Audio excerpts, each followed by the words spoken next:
Hello नमस्कार साथियों, आप सभी का आपके अपने यूट्यूब चैनल मिशन फौजी पे आप सभी साथियों का एक बार फिर से स्वागत है।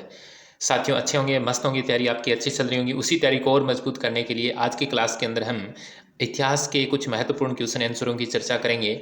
और चाहे आप किसी भी एग्जाम की तैयारी कर रहे हो, आर्मी अग्निवीर की, चाहे आप other defence exam SSC GD के अंदर या अलग tradesman exam BSF tradesman CISF tradesman, किसी भी आप डिफेंस एग्जाम की तैयारी कर रहे हो जहां पर सामान्य ज्ञान से संबंधित क्वेश्चन पूछे जाते हैं, तो आपकी ये क्लास आज अति महत्वपूर्ण क्लास होगी।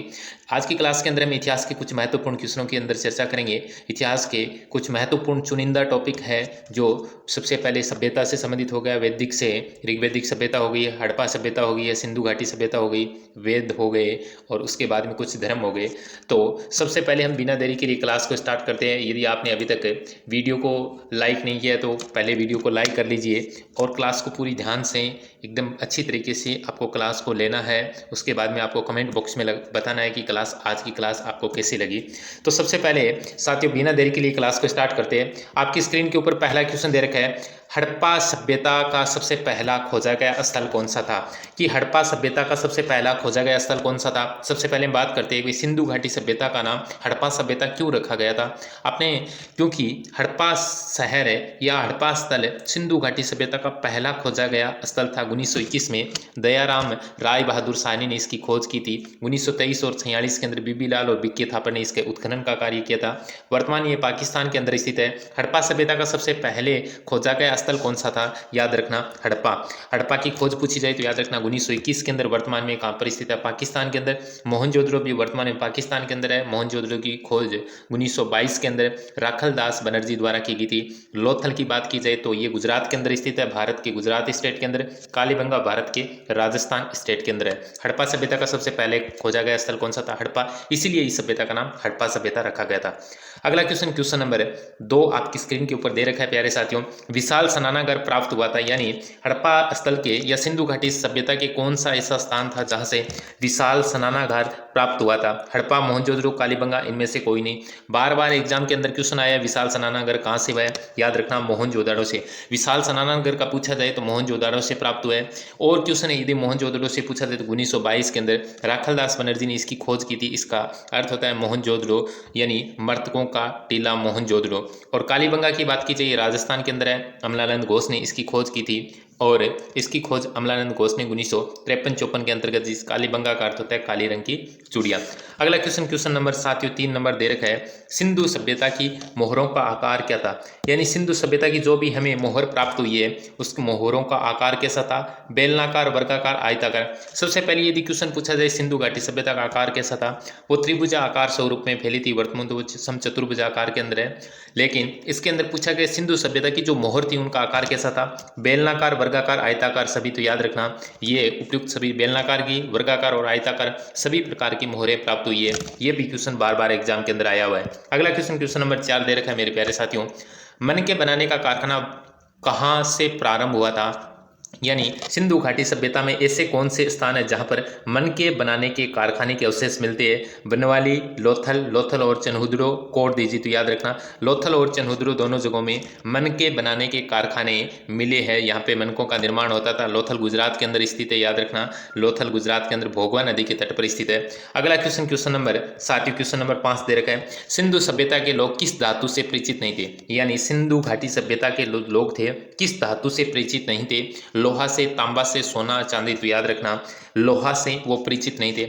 लोहा के प्रमाण 1000 ईसा पूर्व के बाद में उत्तर वैदिक काल पढ़ते हैं तो उसके अंदर अंतरजी खेड़ा नामक स्थान है जो उत्तर प्रदेश के अंतर्गत आता है। वहां पर एक एटा जिले के अंतरजी खेड़ा में पहली बार लोहे के प्रमाण मिले थे। सिंधु घाटी सभ्यता के लोगों को लोहे के बारे में कोई जानकारी नहीं थी। याद रखना लोहा।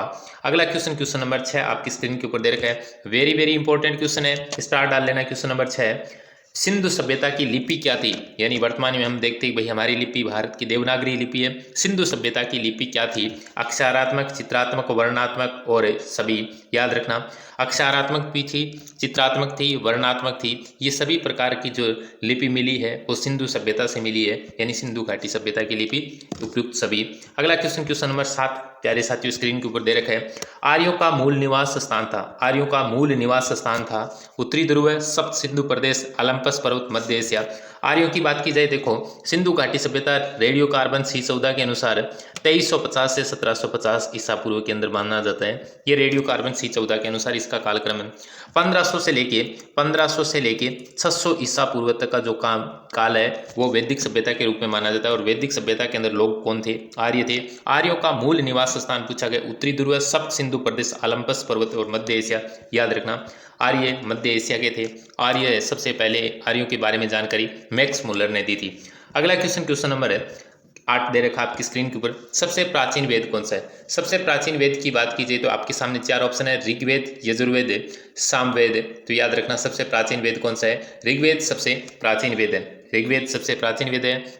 और सामवेद संगीत का वेद कहा जाता है। वेद की संख्या पूछी जाए तो याद रखना वेद की संख्या कितनी है? 4, और 4 में से सबसे ज्यादा पुराना कौन सा है? ऋग्वेद है। अगला क्वेश्चन नंबर 9 आपकी स्क्रीन के ऊपर दे रखा है। आर्यों के लिए किस पशु का महत्व सबसे अधिक था? यानी आर्यों के लिए किस पशु का महत्व सबसे अधिक था?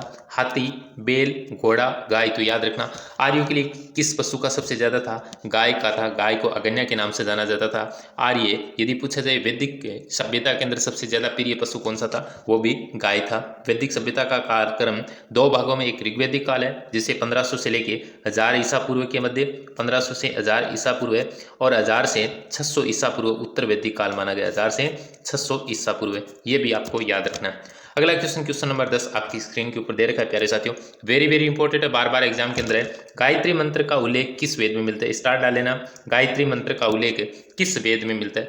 ऋग्वेद, यजुर्वेद, सामवेद, अथर्ववेद। तो याद रखना ऋग्वेद के अंदर मिलता है। ऋग्वेद के अंदर तीसरा मंडल है जिसमें गायत्री मंत्र का उल्लेख है। गायत्री मंत्र की रचना विश्वामित्र ने की थी और गायत्री मंत्र सूर्य की पति सावित्री को समर्पित है। अगला क्वेश्चन नंबर 11 आपकी स्क्रीन के ऊपर दे रखा है। जैन धर्म के प्रथम तीर्थंकर कौन थे? जैन धर्म के प्रथम तीर्थंकर कौन थे? आपने जैन धर्म पढ़ा होगा, बौद्ध धर्म पढ़ा होगा, और उसके अंदर जैन धर्म के प्रथम तीर्थंकर, तीर्थंकर का अर्थ होता है नदी या घाट को पार कराने वाला, और प्रथम तीर्थंकर कौन था? ऋषभदेव, अरिष्टनेमी, महावीर स्वामी, पार्श्वनाथ। आपके सामने 4 ऑप्शन दे रखे, याद रखना। ऋषभदेव जैन धर्म के क्या थे? प्रथम तीर्थंकर थे। अरिष्टनेमी, ऋषभदेव प्रथम तीर्थंकर थे। अरिष्टनेमी कौन से नंबर के तीर्थंकर थे? ये मुझे कमेंट बॉक्स में आप जल्दी से इसका आंसर दे दीजिए। अगला क्वेश्चन नंबर 12 दे रखा है। जैन धर्म के 23वें तीर्थंकर कौन थे? जैन धर्म के 23वें तीर्थंकर कौन थे? तो सबसे पहले ऋषभदेव, अरिष्टनेमी, पार्श्वनाथ, महावीर स्वामी। तो याद रखना पार्श्वनाथ जैन धर्म के कौन से नंबर के तीर्थंकर थे? 23वें नंबर के तीर्थंकर। बार बार एग्जाम के अंदर क्वेश्चन पूछा जा सकता है। जैन धर्म में कुल 24 तीर्थंकर हुए थे। कितने हुए थे? 24 तीर्थंकर हुए थे। पहले का हमने ऋषभदेव पढ़ा था और 23वें का नाम था पार्श्वनाथ। और अरिष्टनेमी आपने अभी तक कमेंट बॉक्स में जवाब नहीं दिया, जल्दी से कमेंट बॉक्स में जवाब दे दीजिए, अरिष्टनेमी कौन से नंबर के तीर्थंकर थे। अगला क्वेश्चन नंबर 13 आपकी स्क्रीन के ऊपर दे रखा है। जैन धर्म के 24वें तीर्थंकर कौन थे? जैन धर्म के 24वें तीर्थंकर कौन थे? ऋषभदेव पहले थे, अरिष्टनेमी कौन से थे? पार्श्वनाथ 23वें थे, और 24वें और अंतिम तीर्थंकर कौन थे? महावीर स्वामी थे। महावीर स्वामी याद रखना। 22वें तीर्थंकर पूछा जाए तो कौन है? अरिष्टनेमी 22वें तीर्थंकर है। अगला क्वेश्चन नंबर है जैन धर्म के संस्थापक भी किसे स्वीकार किया? महावीर स्वामी को स्वीकार किया गया। अगला क्वेश्चन नंबर 14 आपकी स्क्रीन के ऊपर दे रखा है। महावीर स्वामी का जन्म कहाँ हुआ था? यानी जैन धर्म के वास्तविक संस्थापक के रूप में महावीर स्वामी का जन्म कहाँ हुआ था? पावापुरी, कुंडग्राम, लुम्बिनी ग्राम, श्रावस्ती। तो आपके सामने 4 ऑप्शन है, तो याद रखना कुंडग्राम के अंदर महावीर स्वामी का जन्म हुआ था। कमेंट बॉक्स में जवाब दीजिए महावीर स्वामी का जन्म कब हुआ था? कब हुआ था महावीर स्वामी का जन्म? अगला क्वेश्चन नंबर 15 आपकी स्क्रीन के ऊपर दे रखा है। महावीर स्वामी की मृत्यु कहाँ हुई थी? महावीर स्वामी जो जैन धर्म के संस्थापक थे, अंतिम तीर्थंकर थे, 24वें थे। महावीर स्वामी की मृत्यु कहाँ हुई थी? पावापुरी, कुंडग्राम, लुम्बिनी, कुशीनगर। याद रखना पावापुरी के अंदर हुई थी महावीर स्वामी की मृत्यु। महावीर स्वामी का जन्म हुआ था कुंडग्राम के अंदर और मृत्यु कहाँ पे हुई थी? पावापुरी के अंदर। अगला क्वेश्चन नंबर 16 आपकी स्क्रीन के ऊपर दे रखा है। जैन ग्रंथों की भाषा थी पाली, प्राकृत, संस्कृत, इनमें से कोई नहीं। तो याद रखना जैन जितने भी जैन ग्रंथ मिलते हैं उन जैन ग्रंथों की भाषा कौन सी थी? प्राकृत भाषा थी। कौन सी भाषा थी? प्राकृत भाषा थी। जितने भी जैन ग्रंथों की जो भाषा है वो कौन सी थी? प्राकृत भाषा थी। अगला क्वेश्चन नंबर 17 आपकी स्क्रीन के ऊपर दे रखा है। महात्मा बुद्ध का जन्म कब हुआ? महात्मा बुद्ध जिसे बौद्ध धर्म का संस्थापक माना जाता है, महात्मा बुद्ध का जन्म कब हुआ था? पावापुरी। अच्छा, महात्मा बुद्ध का जन्म कहाँ हुआ था? पावापुरी, कुंडग्राम, कुशीनगर, लुम्बिनी। तो याद रखना लुम्बिनी नामक ग्राम पे हुआ था। लुम्बिनी कपिल वस्तु के निकट नेपाल के अंदर स्थित है। वर्तमान में तराई क्षेत्र नेपाल के अंतर्गत आती है। लुम्बिनी कपिल वस्तु नेपाल के अंदर महात्मा बुद्ध का जन्म हुआ था। बौद्ध धर्म के संस्थापक थे महात्मा बुद्ध। महात्मा बुद्ध का जन्म कब हुआ था? आप मुझे कमेंट बॉक्स में जल्दी से इसका आंसर दे दीजिए। अगला क्वेश्चन नंबर 18 आपकी स्क्रीन के ऊपर है।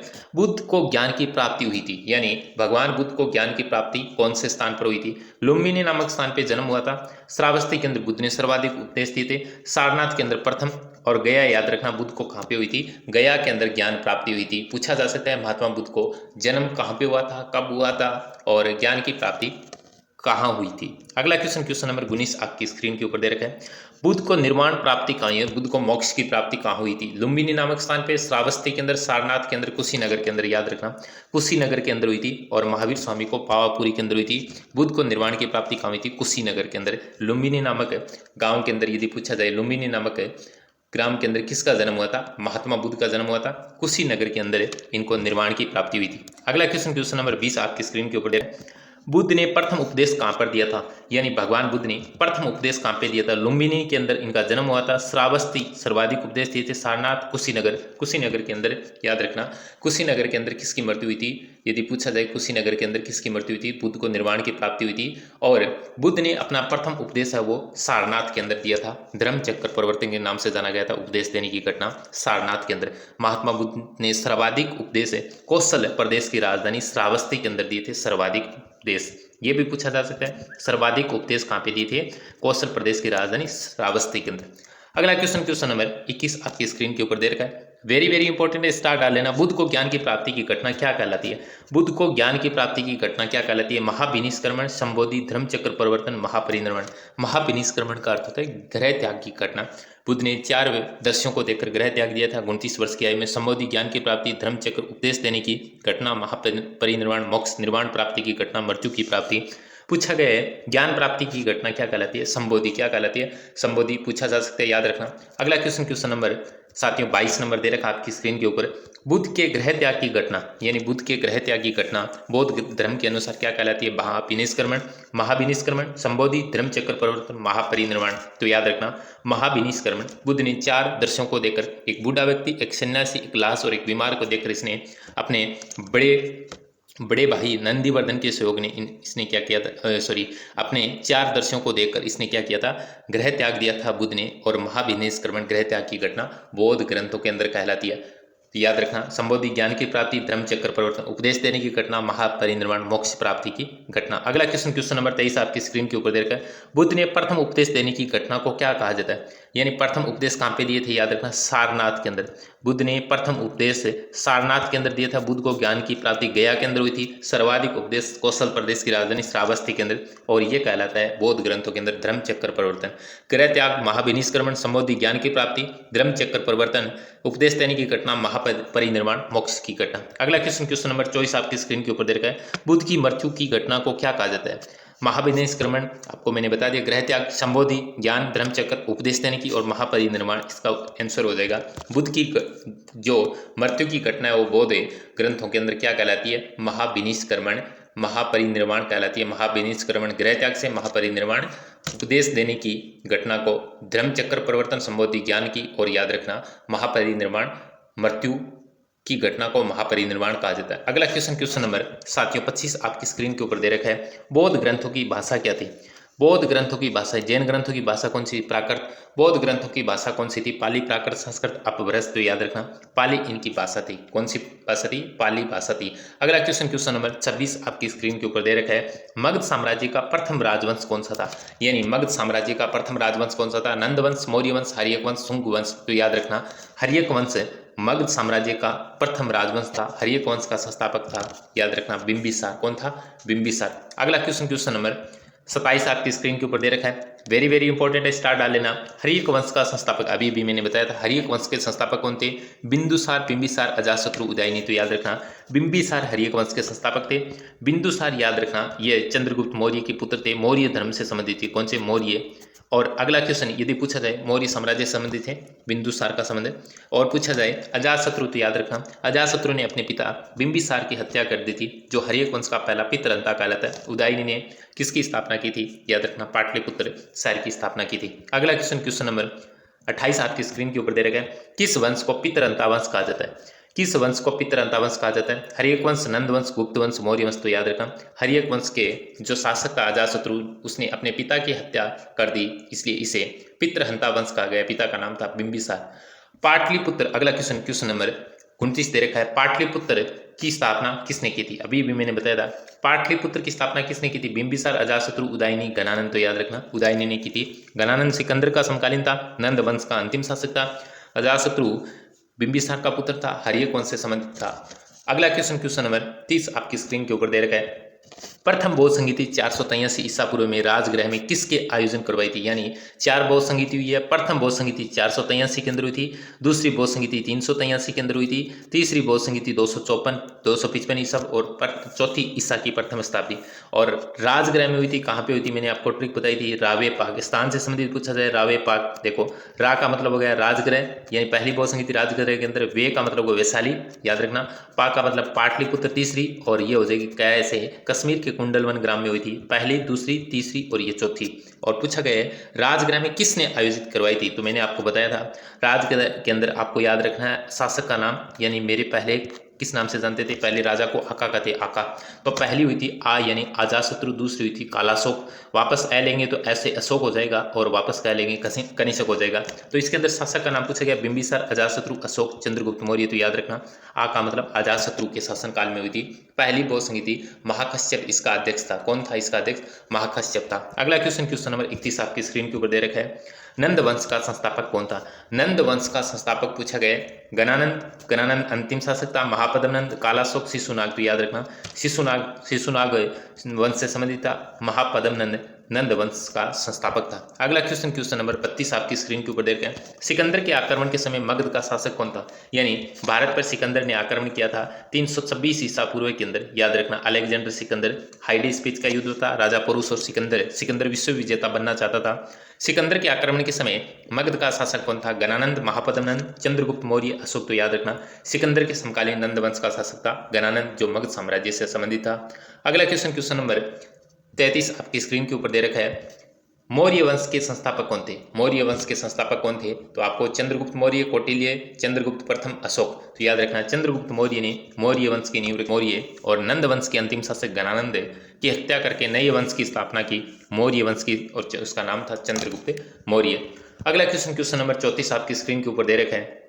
चंद्रगुप्त मौर्य ने अपने अंतिम समय में किस धर्म को अपनाया था? चंद्रगुप्त मौर्य अपने अंतिम जीवन के समय में श्रवण बेलगोला कर्नाटक चला गया। वहां पर चंद्रगिरी पहाड़ी पर स्लेखना पद्धति, संतारा पद्धति द्वारा ग्रह अपना शरीर का त्याग किया था। चंद्रगुप्त मौर्य ने अपने अंतिम समय में, आपको पता है स्लेखना संतारा किसके अंतर्गत आती है? जैन धर्म के अंदर। तो याद रखना अंतिम समय में कौन से धर्म को अपनाया था? जैन धर्म को अपनाया था। अगला क्वेश्चन, क्वेश्चन नंबर 35 आपकी स्क्रीन के ऊपर दे रखा है। चंद्रगुप्त मौर्य ने पद्धति द्वारा प्राण त्याग किया था, यानी ऐसी कौन सी पद्धति थी जिसके द्वारा अपने प्राण को त्याग दिया था? स्लेखना पद्धति, राज किलम पद्धति, पोलो पद्धति, इनमें से कोई नहीं। तो याद रखना स्लेखना पद्धति कौन से धर्म से संबंधित है? जैन धर्म से संबंधित। और याद रखना 298 ईसा पूर्व के अंदर इसने अपना शरीर का परित्याग कर दिया था चंद्रगुप्त मौर्य ने। अगला क्वेश्चन, क्वेश्चन नंबर 36 दे रखा है। चंद्रगुप्त मौर्य के दरबार में आने वाले विदेशी इतिहासकार कौन थे? अलबरूनी, मेगस्थनीज, सेल्यूकस, इनमें से कोई नहीं थी। याद रखना मेगस्थनीज ये पहले क्या थे? याद रखना विदेशी इतिहासकार थे मेगस्थनीज। ये सेल्यूकस निकेटर के द्वारा मेगस्थनीज, और इसकी एक पुस्तक भी है, उसका नाम है इंडिका। अगला क्वेश्चन, क्वेश्चन नंबर 37 आपकी स्क्रीन के ऊपर दे रखा है। अशोक ने किस युद्ध के बाद युद्ध की नीति को त्याग दिया था? अशोक ने किस युद्ध के बाद युद्ध की नीति को त्याग दिया था? कलिंग युद्ध, चंपा युद्ध, उज्जैन युद्ध, पंजाब युद्ध। तो याद रखना कलिंग युद्ध 261 ईसा पूर्व, ये युद्ध 261 बीसी की घटना है। 261 बीसी के अंदर लड़ा गया था। कलिंग का राजा खारवेल बताया जाता है उस समय। और कलिंग जो इसकी राजधानी तोसली थी, हाथियों के लिए प्रसिद्ध थी, और हाथियों की पाने के लिए अशोक ने आक्रमण किया था। इसके बाद में अपने अशोक ने युद्ध नीति त्याग दी थी। ये युद्ध दया नदी के तट पर लड़ा गया था। बार बार आर्मी एग्जाम के अंदर क्वेश्चन आया है, कलिंग युद्ध किससे नदी के तट पर लड़ा गया था? दया नदी के तट पर लड़ा गया था। अगला क्वेश्चन, क्वेश्चन नंबर 38 आपकी स्क्रीन के ऊपर दे रखा है। कलिंग का युद्ध कब हुआ था? 259 ईसा पूर्व, 261, 249, 251। तो याद रखना 261 ईसा पूर्व के अंदर कलिंग का युद्ध हुआ था। अगला क्वेश्चन, क्वेश्चन नंबर 39 आपकी स्क्रीन के ऊपर दे रखा है। तीसरी बौद्ध संगीति का आयोजन कहाँ पर हुआ था? अभी मैंने आपको ट्रिक बताई थी, रावे पाक। आपको कितना याद रखना? ओनली फॉर रावे पाक, 4 अक्षर याद रखने। पहली राजगृह वैशाली पाटलिपुत्र और चौथी कश्मीर के कुंडलवन।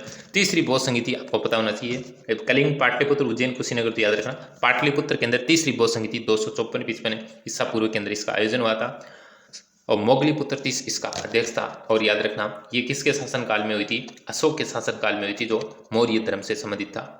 अगला क्वेश्चन नंबर 40 आपकी स्क्रीन के ऊपर दे रखा है। अशोक के शिलालेखों की भाषा सबसे पहले किसने पढ़ा था, यानी अशोक के शिलालेख थे उनको सबसे पहले पढ़ने वाला व्यक्ति कौन था।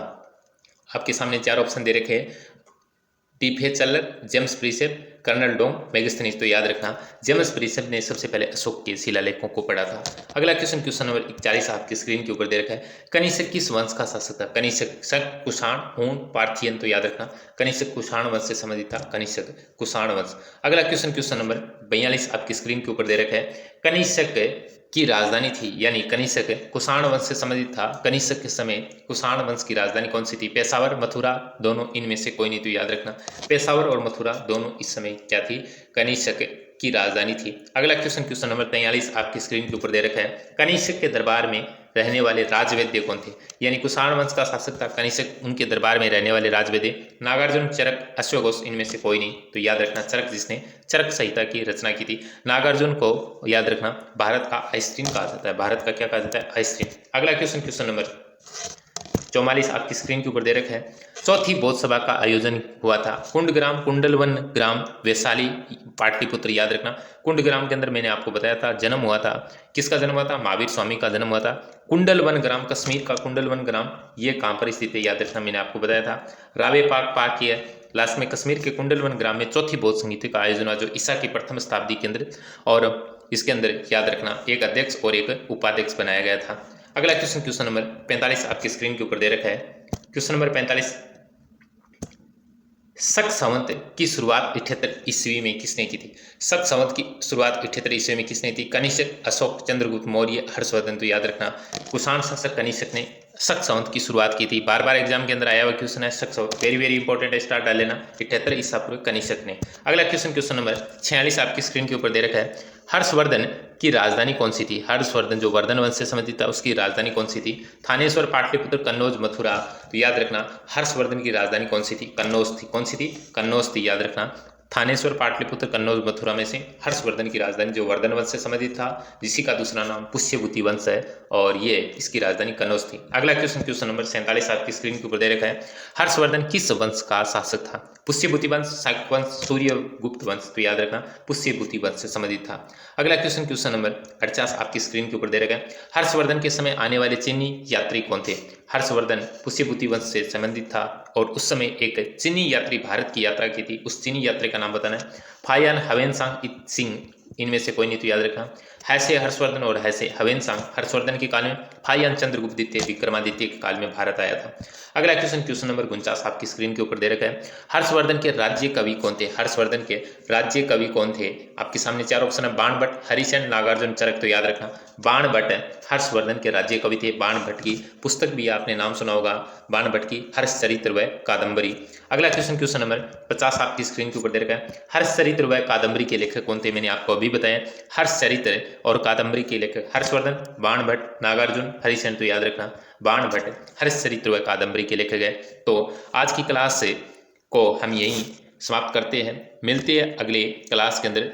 तब तक आपका प्यार और स्नेह इसी प्रकार बरकरार रखिए। और अभी तक आपने यदि मिशन फौजी की यूट्यूब चैनल को सब्सक्राइब नहीं किया तो जल्दी से मिशन फौजी की यूट्यूब चैनल को सब्सक्राइब कर लीजिए और बेल आइकन की घंटी को प्रेस कर लीजिए, ताकि तो भी आपको जो भी नोटिफिकेशन मिलेगा वो सबसे पहले आपके पास है, तुरंत अवेलेबल हो जाएगा।